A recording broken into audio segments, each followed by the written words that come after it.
नमस्कार आदाब, आप देख रहे हैं ऑन रिकॉर्ड मीरा भाईंदर। मीरा भाईंदर शहर का कोर्ट बनकर तैयार है।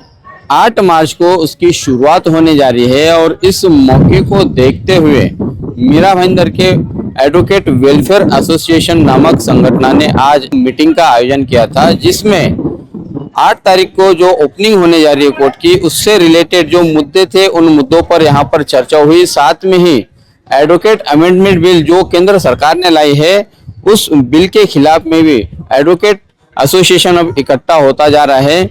इस संदर्भ में हमने यहाँ पर आए हुए मान्यवरों से बातचीत की, क्या कहना है उनका, आइए हम आपको सुनाते हैं।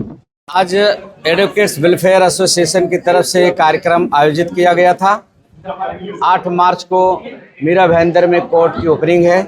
उसके लिए रूपरेखा तैयार करने के लिए हमारा क्या प्रोग्राम रहेगा, क्या तैयारी करेंगे, किस तरह हम ओपनिंग करेंगे और अगला हमारा कार्यक्रम मीरा भाईंदर के वकीलों के वेलफेयर के लिए क्या कर सकते हैं, इस उपलक्ष्य में हमारा कार्यक्रम रखा गया था। वसई बार एसोसिएशन के सारे सदस्य आए थे, बोरीवली बार एसोसिएशन के सारे सदस्य आए थे, अंधेरी बार एसोसिएशन के सारे सदस्य आए थे, बांद्रा के आए थे, बॉम्बे सिटी सिविल कोर्ट के प्रेसिडेंट और वहाँ के सेक्रेटरी नकवी साहब, वहाँ से भी बहुत सारे वकील आए थे। सारे वकीलों ने मीरा भाईंदर के वकीलों के लिए सहयोग करने का वचन दिया है और आश्वासन दिया है कि जब ज़रूरत पड़ेगी हमारे साथ खड़े होंगे मीरा भाईंदर के एडवोकेट के वेलफेयर के लिए।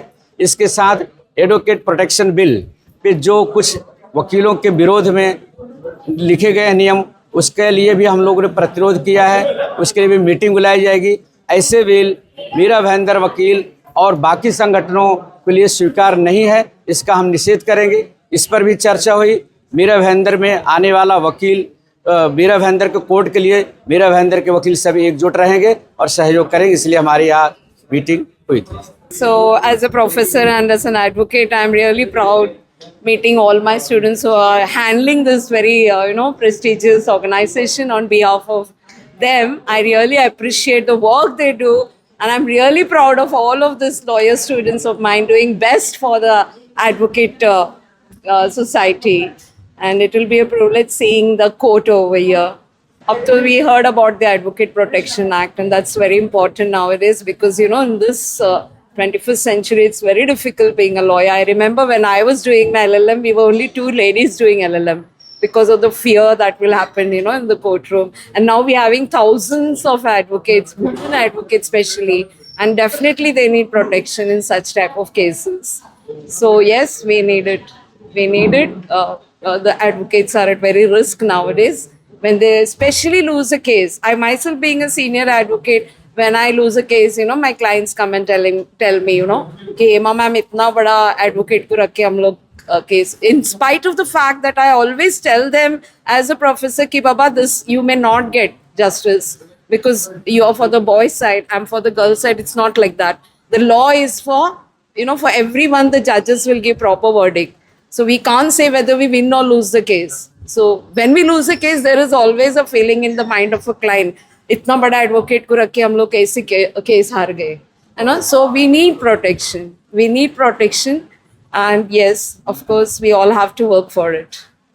यहाँ पे हमारे वकीलों के संगठन है, यहाँ का Mira Bhayandar advocates association, HR Sharma ji ने यहाँ गेट टुगेदर रखा था। खास करके जो आने वाले दिनों में मीरा रोड में जो कोर्ट बन रही है उसका उद्घाटन है अगले महीने में।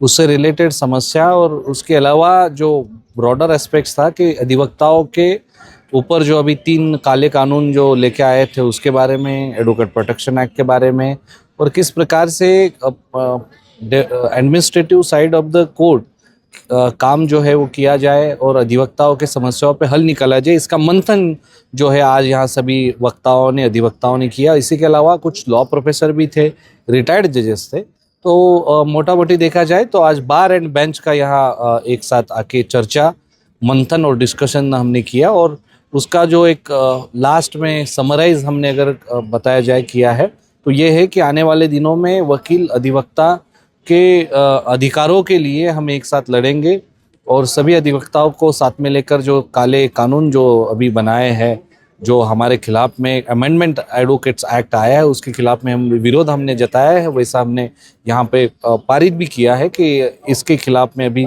कुछ होता है तो हम आंदोलन जरूर करेंगे। और अधिवक्ताओं के हेल्थ से रिलेटेड समस्याएं हैं, उनकी पर्सनल समस्याएं हैं, उनके ऊपर जो फॉल्स केसेस की जाती है, इस पे भी बड़ा मंथन हुआ। देखिए, एक स्लोगन है, नारा है सारे भारत भूमि पर और सब दुनिया भर में वो चलता है कि वकील एकता जिंदाबाद, हम जिसे कहते हैं अधिवक्ताओं एकता जिंदाबाद। तो ये है कि सारे हम अगर कंस्ट्रक्शन वर्कर भी देखें तो एक साथ मिलके वो लड़ते हैं, तो अधिवक्ता भी एक साथ जुड़ रहे हैं। माहौल थोड़ा नॉर्थ में अच्छा है और बंगाल में भी अच्छा है, वही साउथ और ख़ास करके महाराष्ट्र में माहौल अच्छा नहीं था कुछ सालों पहले। बट अभी आपने देखा होगा कि पिछले कई 3-4 सालों से तो हमने आज़ाद मैदान हो, चाहे वो कोर्ट के अंदर क्यों ना हो, हमने आंदोलन किया। मैं खुद वहाँ अनशन पे बैठा हूँ, तो यहाँ भी अधिवक्ता, उनका आत्मा जो है यहाँ पे भी जागृत है और वो चाहते हैं कि यहाँ अधिकारों की लड़ाई हो। और बॉम्बे और उसके आजू बाजू वाले जो सिटीज़ है, जैसे मीरा रोड हो, ठाणे हो, न्यू बॉम्बे के कई सारे ये है, तो वहाँ पे भी अधिवक्ताओं का यही कहना है कि स्टाइपेंड की बात हो रही है, एडवोकेट प्रोटेक्शन एक्ट की बात हो रही है, हाउसिंग की बात हो रही है, उनको पर्सनल बोर्ड जो है एडवोकेट्स का मिले, इसकी बात हो रही है। तो अच्छा रिजल्ट भी हमें मिला है। गवर्नमेंट अभी है, गवर्नमेंट ने उत्तन में कुछ जगह भी दी है एडवोकेट्स वेलफेयर के लिए, तो ये अच्छी चेंजेस भी है। बट आगे जाके अधिवक्ताओं को पूरा अधिकार, संपूर्ण अधिकार, उनका खुद का स्वराज स्थापन करने के लिए हम लड़ाई लड़ेंगे। मेरा ऐसा बोलना है, वकील दो हिस्सों में नहीं बट रहे हैं।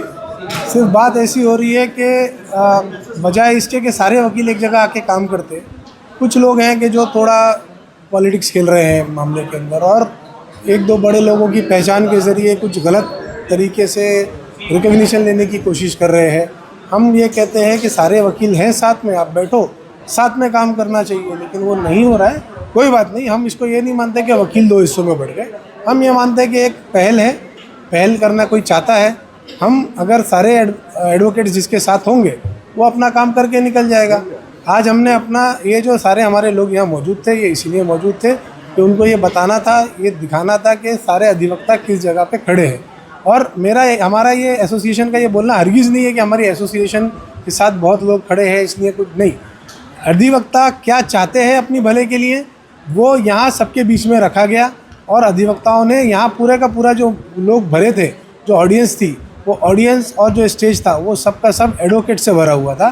कि स्टूडेंट्स को या किसी नॉन एडवोकेट कोई यहाँ मौजूद नहीं था। बाकायदगी के साथ निम्नलिखित तरीके से पूरा सेटअप करके उन्हीं एडवोकेट्स को बुलाया गया, वहाँ हमने रजिस्टर में एंट्री करके लिए। तो ये एडवोकेट्स की एक मांग ये है कि हम बार के अंदर किसी किस्म का विवाद चाहते नहीं हैं।